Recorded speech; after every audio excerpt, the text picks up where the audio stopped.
உசிலம்பட்டியில் தனியார் மண்டபத்தில் தமிழ்நாடு அனைத்து வகை மாற்றுத்திறனாளிகள் பாதுகாப்போர் உரிமைக்கான சங்க கூட்டம் நடைபெற்றது.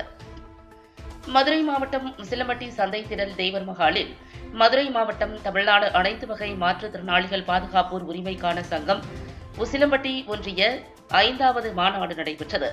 உசிலம்பட்டி ஒன்றிய மாற்றுத்திறனாளிகள் 5வது மாநாட்டில் மாவட்ட தலைவர் தவமணி தலைமையில் மாவட்ட செயலாளர் முருகன், மாவட்ட பொருளாளர் பாண்டியன், உசிலம்பட்டி ஒன்றிய தலைவர் நாகராஜ், செயலாளர் சின்னசாமி, பொருளாளர் வீரையா ஆகியோர் முன்னிலையில் சிபிஎம் ஒன்றிய செயலாளர் ராமர் மற்றும் உசிலம்பட்டி ஒன்றிய பகுதியில் இருந்து மாற்றுத்திறனாளிகள் 100க்கும் மேற்பட்டோர் கலந்து கொண்டனர்.